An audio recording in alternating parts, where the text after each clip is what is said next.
오늘 말씀 마태복음 4장 23절 24절 말씀 보시겠습니다. 제가 봉독합니다. 예수께서 온 갈릴리에 두루 다니사 그들의 회상에서 가르치시며 천국 복음을 전파하시며 백성 중에 모든 병과 모든 약한 것을 고치시니 그 소문이 온 수리아에 퍼진지라.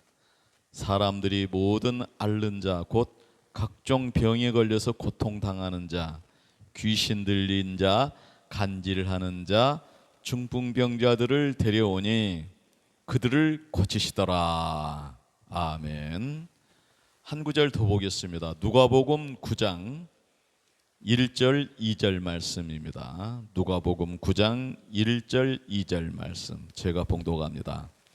예수께서 12 제자를 불러 모으사 모든 귀신을 제어하며 병을 고치는 능력과 권위를 주시고 하나님의 나라를 전파하며 앓는 자를 고치게 하시려고 내보내시며. 아멘. 저는 오늘 이 본문을 토대로 예수님이 하셨던 그 네 가지 사역이 있어요. 네 가지 사역: 전도, 치유, 교육, 파송.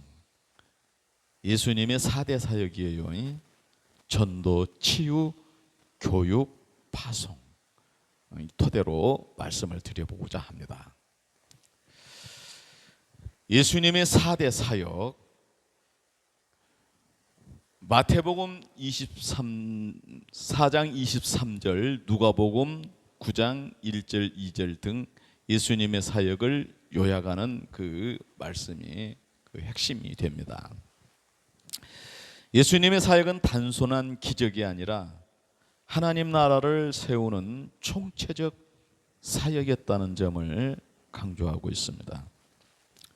본론에 들어갑니다. 첫 번째로는 전도입니다. 하나님의 나라를 선포하신 것이죠. 하나님의 나라를 선포한 거예요. 예수님은 회개와 복음을 전하셨습니다. 오늘날 교회와 성도는 말씀과 삶으로 복음을 드러내야 한답니다. 예수님은 회개와 복음을 전하셨어요. 오늘날 우리 교회 성도들은 말씀과 삶으로, 우리가 말씀도 전하고 삶으로도 복음을 드러내야 된단 말이에요.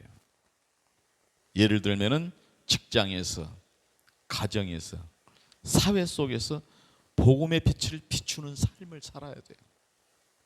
네.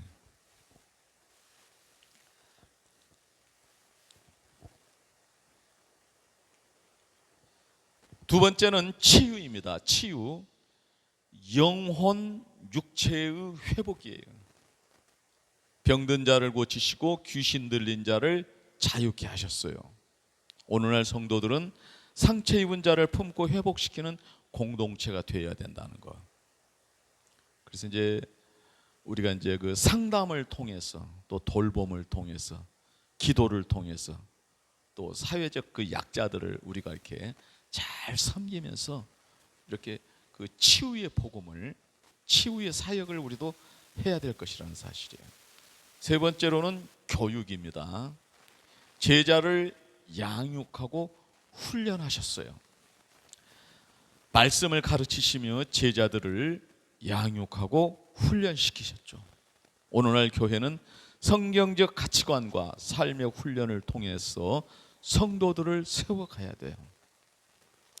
우리가 이제 성경 공부를 통해서, 또 제자 훈련을 통해서, 특히 중요한 게 이 가정에서 교육, 가정 예배와 가정 교육, 이걸 통해서 잘 가르쳐야 돼요. 하나님에 대해서, 예수 그리스도에 대해서, 복음에 대해서. 그렇죠? 예수님이 어떤 일을 하셨고 그 예수님이 하신 일을 오늘 믿는 자들에게 위임시켜 주셨다는 것, 이런 내용들을 잘 가르쳐야 돼요. 네 번째로는 파송입니다. 파송. 사명자로서의 삶이에요. 하나님은 우리에게 사명을 주셨어요. 제자들을 세상에 보내며 복음을 전하게 하신 것 아셨죠? 예수님은 오늘 우리 교회는 선교와 사회적 책임을 감당해 나가야 되는 거예요. 예수님이 하셨던 일을 우리가 하면서 세상에 그 책임을 우리가 감당해 가는, 그래서 하나님의 나라를 확장해 가는, 그래서 이제 우리가 해외 선교, 지역사회 봉사, 직업 속에서의 그 사명, 이런 것들을 우리가 감당해야 할 것이라는 사실입니다. 결론적으로 예수님의 사역은 교회의 사명이다. 예수님이 하셨던 전도, 치유, 교육, 파송의 사역은 오늘 우리 교회의 사명이고 성도들의 삶의 방향이다. 여기에 초점을 우리가 맞춰보도록 하겠습니다. 우리 각자가 전도자, 치유자, 교사, 파송된 자로 살아가야 한다는 사실이에요. 다시 할게요. 우리는 각자가 전도자로서 살아야 되고, 치유자로서 살아야 되고, 교사로서 살아야 되고, 파송된 자로 살아가야 돼요. 예수님의 사역을 내 삶 속에서 어떻게 실천할 것인가, 그것은 우리가 주 예수님의 그 지상명령을, 그 말씀을 우리가 받고 성령을 힘입어서 우리가 잘 감당해야겠죠. 단순히 4대 사역을 나열하는 것이 아니라 오늘날 교회와 성도의 삶에 적용할 수 있는 그 메시지가 되는 것. 따라서 한번 해봅시다. 전도, 치유, 교육, 파송. 우리 교회의 사명이 돼야 되고 우리의 삶의 방향이 돼야 돼요. 한번 이제 조금 더 깊이 있게 살펴보도록 하겠습니다. 전도입니다. 누가복음 2장 10절에서 11절 말씀 보면 내가 온 백성에게 미칠 큰 기쁨의 좋은 소식을 너에게 전하노라 라고 말씀하셨죠. 강보에 누인 그 아기에 대하여서 그 기쁜 소식을 전해드렸죠. 복음은 슬픔을 기쁨으로, 절망을 소망으로 바꾸는 그런 소식이라는 거예요. 큰 기쁨의 소식이에요. 두 번째로 생각해 볼 수 있는 것은 약속하신 대로 오신 그 메시아, 약속하신 대로 오신 그 예수 그리스도. 이사야 7장 14절, 마태복음 1장 23절에 보면은 보라 처녀가 잉태하여 아들을 낳을 것이요 라고 예언되어져 있어요. 약속되어져 있어요. 예수님의 오심은 오래전부터 예언된 하나님의 신실하신 약속의 성취라는 것을 우리가 알아야 돼요. 그 내용을 우리가 알고 전해야 된단 말이죠. 세 번째로는 공생애의 시작과 세례, 그리고 그 세례에 예수님에게 임하신 성령님, 이것을 갖다가 우리가 전해야 돼요. 마태복음 3장 16절 17절을 보면 예수께서 세례를 받으시고 성령이 비둘기같이 예수님에게 임하시면서 하늘에서 음성이 들렸어요. 이는 내 사랑하는 아들이요 내 기뻐하는 자라라고. 할렐루야. 성령의 임재와 하나님의 인준 속에서 사역이 시작되죠. 우리도 성령의 능력으로 사명을 감당해야 됩니다. 우리가 예수님이 하신 일, 전도, 치유, 교육, 파송의 그 사명을, 우리가 그 지상명령을 우리가 수행하려면 성령 충만해야 된다는 것이에요. 예수님은 세례와 그 성령의 임하심을 그렇게 나타나 보이셨어요. 네 번째로 생각해 볼 수 있는 것은 예수님이 성령의 인도 따라 마귀에게 가서 세 가지 시험을 받거든요. 세 가지 시험을 받는데 이 마귀에게 받은 이 세 가지 시험이 정말 의미 있어요. 예수님이 그 세 가지 시험을 다 마귀를 갖다 말씀으로 물리치셨거든요. 그런데 우리 성도들도 예수님의 발자취를 따라가려면 전도하고 치유하고 교육하고 파송하는 이 발자취를 따라가려면 이 세 가지 시험을 이겨야 돼요. 우리가 전도 현장에서 이거 잘 우리 사역 삶의 그 현장에서 이거 잘 유념해야 될 내용이에요. 돌이 떡덩이가 되게 하라는 그 마귀의 그 요구가 있었어요. 돌이 떡덩이가 되게 하라. 오늘날도 우리 삶 속에서 가장 대두되는 문제가 뭐냐면은 먹고 사는 문제를 가지고 그 문제를 해결을 해보라고 한 거거든요. 그런데 복음 전하러 현장에 가갖고 예수 믿고 잘 되고 성공하고 이런 얘기하면 안 돼요. 예수님께서는 사람이 떡으로만 살 것이 아니요 하나님의 입으로 나오는 모든 말씀으로 살 것이라 하였느니라 라고 마귀를 물리치셨어요. 하나님의 입으로 나오는 말씀으로 살아라. 그렇죠? 예수님의 지상명령을 받들고 살아라. 이런 말씀 아니겠어요? 사랑하고 용서하고 겸손으로 섬기고 희생하면서 양보하고 손해봐주면서 부활의 복음을 전하라는 말씀 아니겠어요? 마귀의 두 번째 시험은 예수님을 지극히 높은 성전 꼭대기에다 세우고 뛰어내리라고 그랬어요. 천사들이 받아줄 것이라고. 예수님께서는 바다 위를 걸으시는 예수님이세요.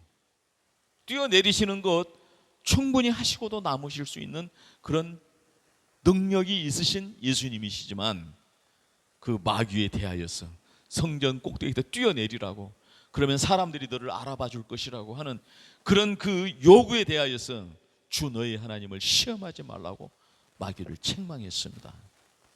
우리는 어떤 실력, 능력 가지고 인생 사는 것 아니에요. 할렐루야. 이 세상에 살면서 어떤 능력이나 어떤 실력 가지고 어떤 재주를 가지고 그것 가지고 하는 것이 아니에요. 하나님을 시험하지 마십시오. 하나님은 우리의 모든 것을 아십니다. 우리 쓸 것도 아십니다. 우리를 눈동자같이 지키시는 하나님이십니다. 그 하나님을 신뢰해야 할 줄로 믿습니다. 세 번째는 천하만국을 다 보여주면서 내게 경배하면 이 모든 것을 다 주겠다. 이 마귀의 속삭임이에요. 천하만국을 다 보여주면서 내게 경배하면 이 모든 것을 다 주겠다라고 말해요. 오늘날도 우리 그 일상생활 속에서 보면 모든 종교적인 모든 미신 속에 있는 이 전통 속에 있는 모든 그 신앙 속에 보면은 그냥 뭘 바치고 그냥 받고 뭘 바치고 받고 막 이런 것이잖아요. 다. 다 그렇잖아요. 교회에서도 보면 뭐 부흥 집회 때 보면 뭐 헌금 많이 해야 복을 받는다. 뭐 자식을 위해서 헌금을 해야 자식이 잘 된다. 뭐 이런 식이잖아요. 헌금하면 잘 된다는 거야. 이 마귀가 원하는 것은 뭐냐면 내게 경배하면 다 주겠다는 거예요. 이게 마귀의 속임수예요. 마귀 마음대로 뭘 그냥 뭐 마음대로 뭐 주고 뭐 이렇게 할 수 있는 그 권한이 없어요. 하나님이 허락하지 않냐면은 마귀는 뭐 주고 뭐 어떻게 하고 할 수 있는 권한이 없어. 그런데도 마귀는 와서 속여요. 내게 경배하면은 천하만국을 다스리는 권세를 내게 주겠다라고 하는 거예요. 내게 바쳐라. 그러면 네가 더 잘 될 것이다. 이 중세교회의 선행구원론이죠. 우리 교회에서 이거 다 배격해야 됩니다. 다만 주 너의 하나님을 경배하고 다만 그를 섬기라라고 말씀. 우리는 우리 인생을 지으신 하나님, 우리 인생을 주관하시는 하나님이죠. 새 온 하늘과 땅을 창조하시고 섭리하시는 거, 다스리시고 계획하시고 성취해 가시는 그 경륜, 그 하나님을 우리는 경배하는 거예요. 그 하나님을 우리는 섬기는 거예요. 그래서 그 뜻을 알아야 돼요. 그래서 세상 사람들은, 세상의 모든 종교들은 자기 바람을 채워주는 신을 찾아가. 그런데 우리 기독교는 창조와 섭리, 경륜의 하나님, 그 뜻을 찾아 순종해 가는 길을 우리는 가는 것이란 말이에요. 복음 전도자는 세상 유혹을 이겨야 참된 증인이 될 수 있어요. 알아야 분별을 할 수 있죠. 할렐루야. 이 예수님을 시험한 그 마귀의 이 세 가지 시험을 우리가 꼭 유념하고 우리도 그 시험 물리칠 수 있기를 예수님의 이름으로 축원합니다. 성령 충만한 자들만이 이 시험을 물리칠 수 있습니다. 다섯 번째로 회개하라 천국이 가까웠느니라 라고 말씀합니다. 마태복음 4장 17절 회개하라 천국이 가까웠느니라. 전도의 핵심은 회개와 하나님 나라의 그 임재와 선포예요. 전도의 핵심은 회개예요. 회개. 전도의 핵심은 하나님 나라가 임했다는 선포를 하는 거예요. 여섯 번째로는 회개하고 복음을 믿으라는 거예요. 때가 찼고 하나님의 나라가 가까웠으니 회개하고 복음을 믿으라. 마가복음 1장 15절 말씀이잖아요. 회개하고 복음을 믿어라. 이 복음은 뭐죠? 약속된 메시아가 오셨다는 이 기쁜 소식이잖아요. 단순한 도덕적 변화가 아니라 복음에 대한 믿음으로 삶이 새로워져야 된다는 사실이에요. 약속된 그 메시아가 오셨어요. 구원의 주님이 오셨어요. 그 주님의 그 복음을, 예수님의 복음을 믿고 삶이 새로워야 된단 말이에요. 나 중심에서 예수님 중심으로 바뀌는 거예요. 예수님만 의존하고 예수님만 따라가고 예수님만 닮아져가는 삶으로 변화가 되는 거예요. 그 예수님께 나 자신이 예수님이 기뻐하는 사람으로 변화되도록 나 자신을 맡기는 거예요. 이게 말씀과 성령을 힘입어 살아가는 길이죠. 그것이. 일곱 번째는 천국은 침노하는 자들의 것이라는 거예요. 마태복음 11장 12절 천국은 침노하는 자의 것이라고 말씀했어요. 복음은 적극적으로 붙잡는 자에게 주어지는 그 은혜입니다. 전도는 결단을 요구합니다. 할렐루야. 적용 포인트입니다. 복음은 약속의 성취입니다. 예수님의 오심으로 확증되었어요. 구약에 약속된 그 메시아를 기다리던 그 유대 사람들은 그런데 그들이 실제로 약속대로 오신 예수님을 만났어요. 그 복음의 능력은 성령과 말씀으로 시작된 사역이라는 걸 우리가 꼭 기억해야 돼요. 성령과 말씀. 할렐루야. 복음의 결단은 회개와 믿음으로 응답해야 된다는 것입니다. 주님 오실 때까지입니다. 예수님을 믿는 사람들은 항상 이 회개와 믿음이 주님이 오시는 날까지 가는 거예요. 그러면서 우리는 성화, 예수님을 닮아져 가는 것이에요. 복음의 싸움이죠. 시험과 유혹을 이겨내는 자에게 천국이 주어지는 것이죠. 아까 그 세 가지 시험, 돌이 떡덩이가 되게 하는 이 먹고 사는 문제, 어떤 실력, 능력의 문제, 인기의 문제, 뭐 이런 것들이죠. 뭘 갖다 그냥 마귀에게 경배하고 뭘 갖다 바치고 받고 이렇게 하려고 하는 그런 것들, 이런 유혹들을, 이 유혹들은, 이 예수님을 시험한 마귀의 유혹들은 오늘도 지금 계속되고 있어요. 우리 성도들을 향하여서 계속되고 있어요. 이것들을, 이 유혹, 이 시험과 유혹을 이겨내는 자에게 천국이 주어진다는 것, 이걸 우리가 유념해야 할 줄로 믿습니다. 두 번째로 살펴볼 것은 치유입니다. 모든 병과 약한 것을 고치셨어요. 마태복음 4장 23절 예수께서 모든 병과 모든 약한 것을 고치시니라. 예수님의 치유는 단순한 의술이 아니에요. 하나님의 능력과 그 하나님의 사랑의 표징이에요. 할렐루야. 두 번째로는 더러운 귀신을 내어 쫓았어요.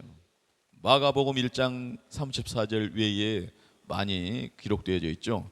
예수께서 많은 병자들을 고치시며 많은 귀신을 내어 쫓으시되라고 말씀하셨어요. 치유는 단순히 육체적 회복이 아니라 영적 자유를 주시는 사역이라는 거예요.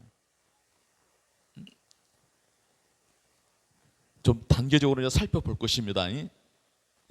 육체적인 문제뿐만 아니라 영적으로 자유가 된다. 영적 자유는 하나님과의 관계 회복이에요. 하나님과의 관계 회복은 이웃과의 관계 회복으로 이어지는 거예요. 그래서 치유라고 하는 것은 이제 더 살펴가겠지만은 더 살펴가겠지만은 영적인 치유가 있어요.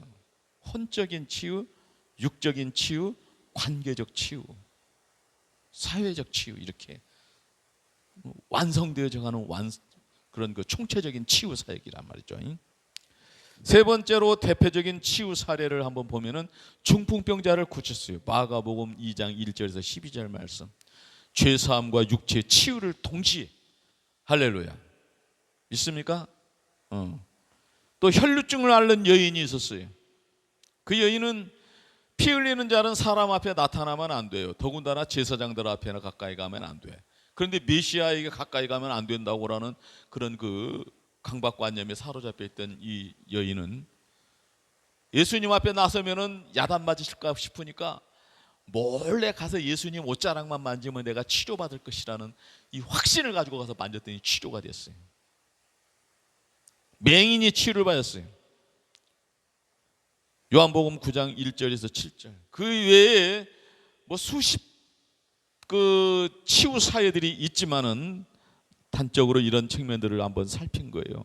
하나님의 영광을 드러내시는 거예요.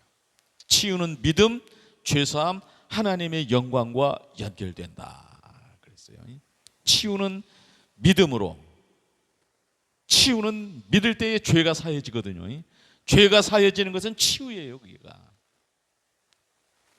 그것은 하나님의 영광으로 이어진다는 사실이에요. 믿음과 죄사함과 하나님의 영광, 이것을 갖다가 우리가 잘 기억해 놓으시기 바랍니다. 네 번째로는 치유와 하나님의 나라입니다. 누가복음 10장 9절 말씀, 거기 있는 병자들을 고치고 또 말하기를 하나님의 나라가 가까이 왔다 하라, 이렇게 말씀이 치유를 해주시면서 예수님께서 사람들에게 하나님의 나라가 천국이 가까웠다고 그렇게 하라는 것이에요. 전파하라는 것이죠. 치유는 단순한 기적이 아니라 하나님 나라의 임재와 증거예요. 하나님 나라의 임재와 증거. 그죠? 예수님께서 마태복음에서 말씀하실 때가 성령을 힘입어 귀신을 내어 쫓은 것이면 하나님의 나라가 너희에 임하였다. 누가복음에서는 내가 하나님의 손을 힘입어 귀신을 내어 쫓은 것이면 하나님의 나라가 너희 가운데 임하였다라고 말씀하시는 거예요. 우리 성도들이 예수님의 그 성령의 예수님을 믿고 성령 충만함을 받고 나아갈 때에 하나님의 나라가 임하는 줄로 믿습니다. 할렐루야. 또 다섯 번째로는 치유를 세분화해서 한번 살펴보려고 그러는 거예요. 첫째는 영적인 치유입니다. 영적인 치유는 죄와 사망에서 자유케 되는 거예요. 영적인 것은 하나님과 나와의 관계적인, 이것이 치유된 거예요. 혼적인 것은 우리 정신적인 거, 우리 마음에 있는 거, 그런 마음의 상처와 두려움, 이런 것들, 뭐 시기, 질투, 절망, 불안, 뭐 이런 것들이죠. 혼적인 치유. 시편 147편 3절 말씀을 토대로 말씀드린 거예요. 또 하나는 육체적 치유죠. 영적 치유, 혼적 치유, 육체적 치유예요. 병든 몸을 고치신 거예요. 성경 사복음서에 그냥 예수님이 오셔도 주로 기사와 표적을 행하시면서 모든 병과 약한 것을 치유해 주셨죠. 그리고 관계적 치유예요. 깨어진 관계가 회복이 되는 거예요. 마태복음 5장 23절 24절 말씀. 깨어진 관계가 회복이 된다. 우리가 인간관계를 회복하려면 어떻게 돼요? 인간관계를 서로 마음을 나누고 사랑을 나누는 거예요. 삶을 나누는 거예요. 이것에 대하여서 예수님은 너희는 세상의 소금이다라고 말씀하시는 거예요. 기억합시다. 사회적 치유입니다. 사회적으로 어려움에 처해져 있는 상황에 놓여 있는 사람들, 소외전자들 갖다 품어야 되는 게, 이것이 뭐냐면 빛이 되는 삶이에요. 이것이 예수님의 치유는 총체적 구원을 의미한다는 걸 우리 기억해야 돼요. 그래서 치유라는 것을 생각할 때 영적으로, 혼적으로, 육체적으로, 관계적으로, 사회적으로 이렇게 세분화해서 살펴보면은 우리가 하나님 앞에 참으로 이렇게 구하여야 될 것, 구하면서 그것이 이루어진 줄로 믿고 우리가 어떤 삶을 지향하면서 전도하고 치유하고 교육하고 파송하는 현장을 우리가 삶에 소유할 수 있겠는가 하는 걸 알 수 있습니다. 여섯 번째로는 치유는 성품의 변화와 삶의 변화예요. 고린도후서 5장 17절 누구든지 그리스도 안에 있으면 새로운 피조물이라 그랬어요. 자, 제가 다시 또 이제 반복해서 드리는 말씀. 예수님께서 사복음서에서 기사와 표적을 행하면서 많은 병과 약한 것을 고치고 귀신을 내어 쫓으셨어요. 그러면 기독교가 그냥 병 고치고 막 귀신 쫓아내고 그런 지금 종교로 간주만 하면 안 돼요. 그 한계에다가 거기에만 그냥 갇혀버리면 안 돼. 예수님이 그렇게 하신 것은 메시아가 오셔서 세우신 그 나라에 대한 그 예표적인 것이 실현된 것인데, 하나님의 나라가 이루어진다는 것은 뭐냐면은 성령으로 성품이 변화된 것이. 이게 구약의 성전은 금은 보화로 졌어요. 근데 신약의 성전은 뭐예요? 성령으로 성품이 변화된 사람들이 모여진 것이 신약의 성전이래요. 신학적으로 그렇습니다. 개혁주의 관점에서. 구약의 성전은 물질로 졌지만은 신약의 성전은 성령으로 변화된 성품들이 모여서 성전을 이루게 된다는 사실이에요. 치유는 단순히 병 낫는 것이 아니라 삶과 성품의 변화로 이어진다는 사실이에요. 우리의 삶이 변해지지 않는다면 세상의 이 어둠이 어떻게 밝혀질 수 있겠어요? 우리의 삶이 변화되지 않으면 이 어둠을 어떻게 물리칠 수 있겠어요? 우리가 삶으로 가서 어둠을 물리쳐야겠죠. 특정함을 받은 자들이 죄 사유함을 얻고 새롭게 되어서 성령을 힘입고 나아가서 삶이 변화될 때, 할렐루야, 치유받은 자애가 증인으로 살아가며 공동체를 세우게 될 것이라는 사실입니다. 할렐루야. 치유는 하나님 나라의 표징입니다.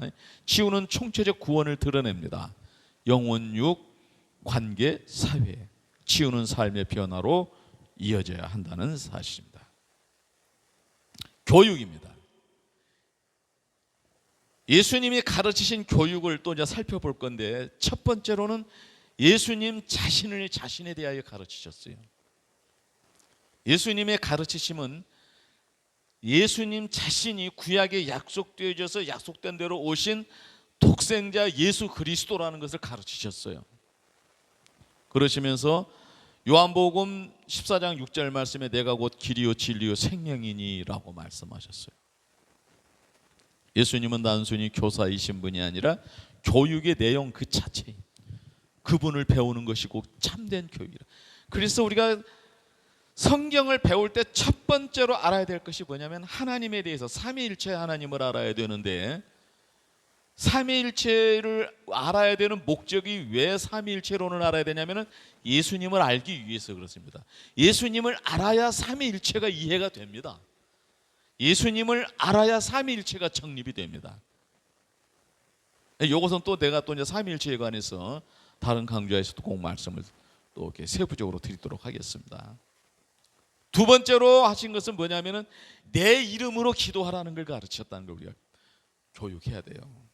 예수님의 이름으로 기도해야 된다는 것을 교육해야 된다. 요한복음 14장 13절 14절 너희가 내 이름으로 무엇을 구하든지 내가 행하리니 라고 말씀하셨어요. 예수님의 이름으로 기도하라고 가르치셨어요. 교육은 단순한 지식 전달이 아니라 기도와 관계 속에서 배우는 삶, 기도를 통해 하나님과 연결된다는 것. 기도는 호흡이라고 그랬어요. 하나님과 연결. 내가 이제 그 시와오라는 그 예를 내가 들었잖아요. 시와오가 간척지로 이렇게 댐을 막았어요. 호수를 만들었는데 그러니까 썩어요. 근데 이것을 어떻게 할 것이냐? 해수 유통을 하자. 해수 유통을 했더니 바닷물이 들어오고 썰물, 민물, 썰물 이렇게 나갔다 들어왔다 이렇게 하다니 그 호수가 다시 살아났어요. 이것이 영혼의 호흡이에요. 이것이 하나님과의 우리와의 관계예요. 응? 예수님의 이름으로 기도하는 것, 할렐루야. 응?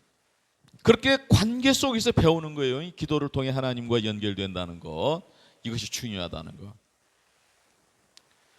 세 번째로는 하나님의 나라와 하나님의 나라인데 이 하나님의 나라는 공의와 정의의 이 하나님의 나라는 천국은 하늘나라인데 천국이 임했다고 하는 것은 메시아가 오셔서 공의와 정의로 오신 메시아가 공의와 정의에 기반한 나라를 세우시고 공의와 정의로 통치하시는 나라란 말이에요. 그 나라에서는 그 백성들이 공의와 정의를 전파하는 거예요. 마태복음 4장 17절 회개하라 천국이 가까웠느니라 하시더라. 마태복음 6장 33절에 너희는 먼저 그의 나라와 그의 의를 구하라고 말씀하죠. 마태복음 11장 12절 말씀에는 천국은 침노당하나니 침노하는 자는 빼앗으리라 하고 말씀했어요. 교육의 목표는 세상적 성공이 아니라 하나님 나라의 가치관을 배우고 살아내는 것이, 하나님 나라의 가치관을, 공의와 정의를 실행하고 그것을 어떻게 해야 되는지를 배우고 그걸 삶으로 살아내는 것. 할렐루야. 이게 하나님의 나라란 말이에요. 하나님의 통치를 받는, 그러죠? 그 메시아를 따르는 백성들이 하나님의 통치를 받으면서 하나님의 뜻에 따라 그렇게 가치관을 배우고 그걸 삶으로 이렇게 살아내는 것. 네 번째로 성령을 힘입은 것이면 하나님의 나라가 너희에게 임한 것이라고 가르쳤어요. 마태복음 12장 28절 내가 하나님의 성령을 힘입어 귀신을 쫓아낸 것이 하나님의 나라가 이미 너희에게 임하였느니라. 누가복음에서는 하나님의 손을 힘입었으면 하나님의 나라가 임한 것이다. 참된 교육은 성령의 능력 안에서 이루어집니다. 성령께서 가르치시고 깨닫게 하시고 행하게 하십니다. 다섯 번째로는 하나님 나라는 너희 가운데 있다는 사실이에요. 우리 가운데. 하나님의 나라는 너희 안에 있느니라. 두 사람이 기도하는 곳, 두세 사람이 모인 곳, 그곳이 하나님의 나라라. 하나님의 나라는 이렇게 지극히 작은 겨자씨와 같이 시작돼요. 그런데 이게 큰 나무가 돼서 많은 그 새들이 이렇게 깃들여서 이렇게 쉴 수 있는 그런 것을 제공한단 말이죠. 교육은 외적인 제도나 형식이 아니라 우리 안에 임한 하나님 나라의 삶을 배우는 것이에요. 그래서 제네바 종교 개혁의 그 초대교회에서 이어진 것인데 기독교 교육의 목표가 있었어요. 지식 수준을 높여서 성경 이해도를 높인데, 성경 이해도를 높인다는 것이 뭐냐면은 하나님 나라에 대한 이해를 높이는 거예요. 그래서 사회와 국가를 위해서 헌신하는 인재를 양성하는 것입니다. 외적인 제도나 형식이 아니라 우리 안에 임한 하나님의 나라의 삶을 배우는 것이라. 할렐루야.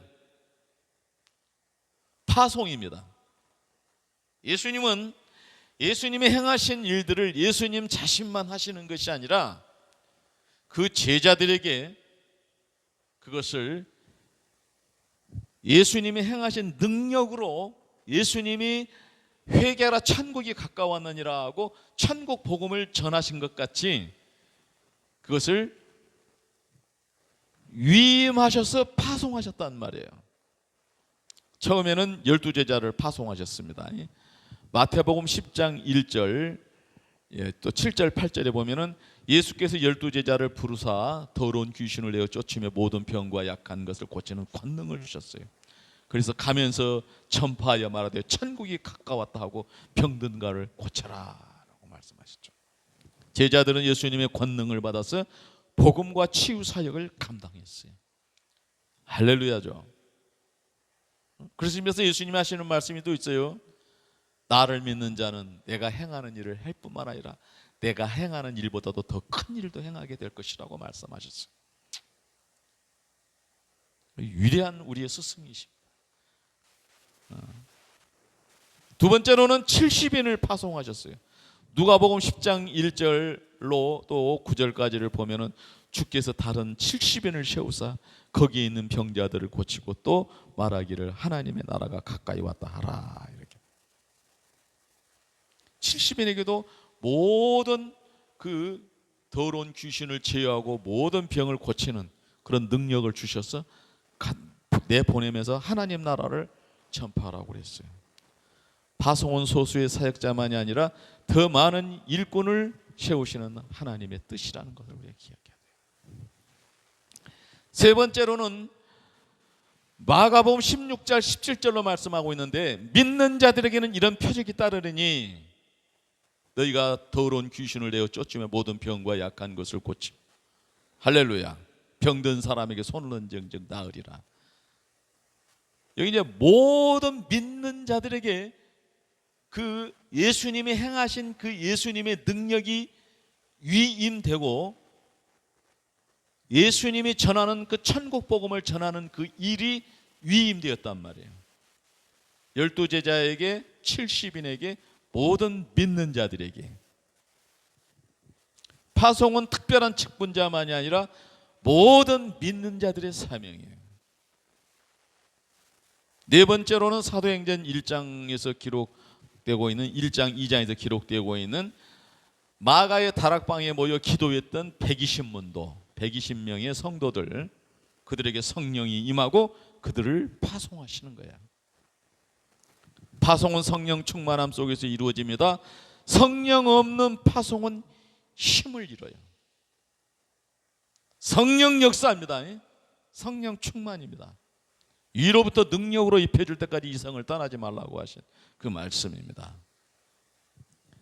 사복음서의 지상명령이죠.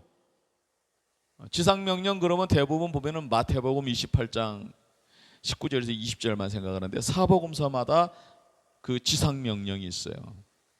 마태복음 28장 19절 20절에서는 너희는 가서 모든 민족을 제자로 삼아 아버지와 아들과 성령의 이름으로 세례를 베풀고 내가 너희에게 분부한 모든 것을 가르쳐 지키게 하라라고 말씀. 마가복음에서는 온 천하에 다지며 만민에게 복음을 전파하라고 하셨어요. 할렐루야. 이 모든 일에 너희들은 증인이다. 누가복음에서 24장에서는 죄사함을 얻게 하는 회개가 예루살렘에서 시작하여 모든 민족에게 전파될 것이 기록되었으니 이것은 이 일의 증인이라고 말씀하시는 거예요. 할렐루야. 요한복음에서는 20장 21절에서는 아버지께서 나를 보내신 것 같이 나도 너희를 보내노라 라고 말씀하셨죠. 그리고 요한복음 결론에 가서는 베드로에게 내가 나를 사랑하느냐, 내가 나를 사랑하느냐, 내가 나를 사랑하느냐, 내 양을 먹이라, 내 양을 치라, 내 양을 먹이라. 이 지상명령이거든요. 이것이. 그러면 그 베드로에게만 위임된 거예요? 아니에요. 제자들에게 위임된 건 70인에게 위임되고 모든 믿는 자들에게 위임되고 모여서 기도한 자들에게 위임되었잖아요. 2000년 역사는 이렇게 예수님의 사역이 위임되어져서 이어져 오는 것이. 파송은 복음 전파의 절대적 명령이며 교회 존재의 이유이고 성도들의 삶의 핵심이라는 걸 우리가 꼭 기억해야 됩니다. 전도, 치유, 교육, 파송의 연결입니다. 예수님의 사역은 복음 전도, 복음 선포죠, 전도죠, 회복이죠, 치유, 제자 양육 훈련, 교육이죠, 세상으로 보낸 파송이죠.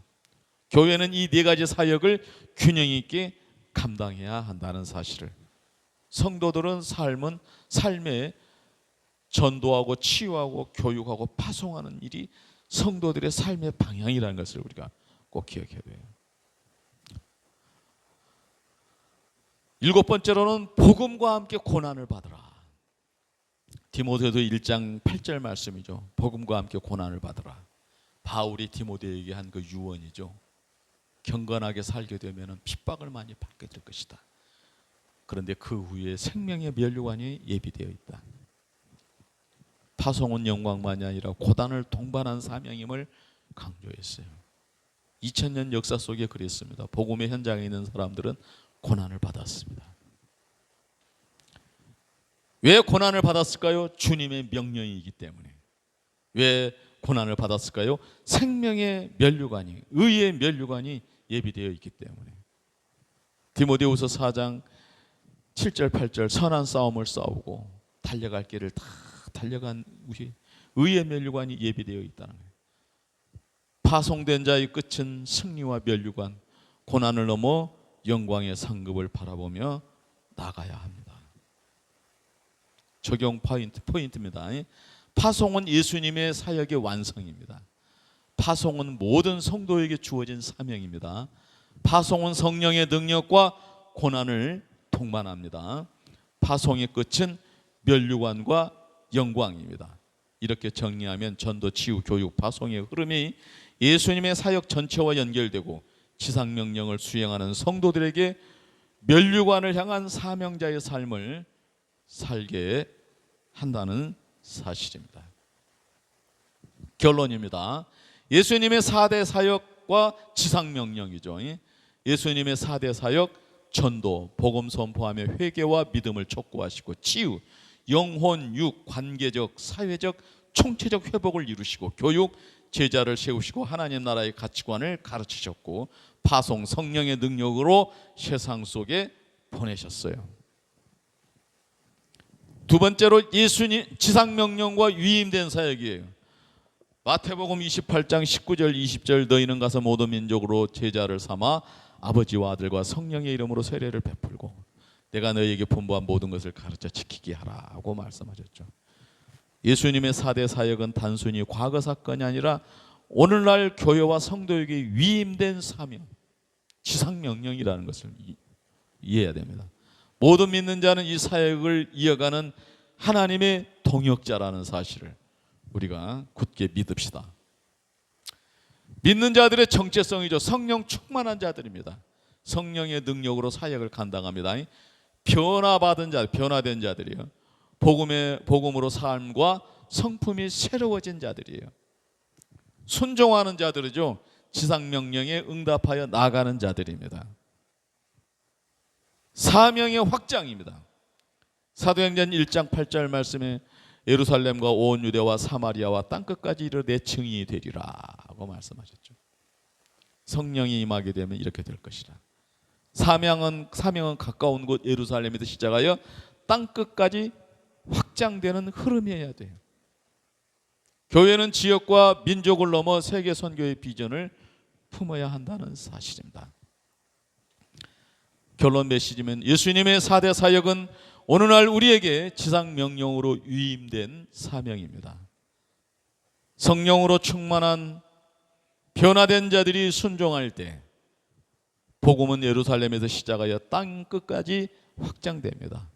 우리는 전도자, 치유자, 교사, 파송된 자로서 면류관을 향해 달려가는 사명자들입니다. 이렇게 결론을 맺으면 예수님의 사역, 교회의 사명, 성도의 삶으로 자연스럽게 이어지는 것이 사실입니다. 기도하겠습니다. 은혜로우신 하나님 아버지, 감사와 찬양을 올립니다. 새해의 첫 시간을 드리는 이 송구영신 예배에 성령의 은혜가 넘치게 하여 주신 것을 믿습니다. 예수님이 성령을 힘입으시고 전도하시고 치유하시고 교육하시고 파송하셨던 이 놀라운 은혜를 우리는 믿어 알고 있습니다. 이 예수님이 하시던 일은 제자들에게 위임되고 70인에게 위임되고 모든 믿는 자들에게 위임되었고 사도행전에 모여 기도한 120 성도에게 위임되어지고 2000년 역사를 이어서 오늘 우리에게 온 것이 너무나도 분명합니다. 하나님 아버지, 2026년도에는 우리가 전도하고 치유하는, 교육하고 파송하는 이 일에 우리가 전념할 수 있도록 주의 성령님께서 오늘 우리에게 은혜를 베풀어 주시옵소서. 믿습니다. 우리의 힘으로는 부족하고 가능하지 못하지만 성령님께서 우리와 함께 하시고 우리에게 힘 주시고 능력 주시고 지혜 주시는 것을 믿고 나아갈 때, 예수님을 본받아 살아가는 삶을 살아갈 때 하나님의 뜻은 이루어지게 될 줄로 믿습니다. 우리는 그 지상 명령을 수행하는 현장에서 주님을 만나게 될 줄로 믿습니다. 할렐루야. 하나님 감사와 찬양을 올립니다. 예수님의 이름으로 기도드립니다. 아멘.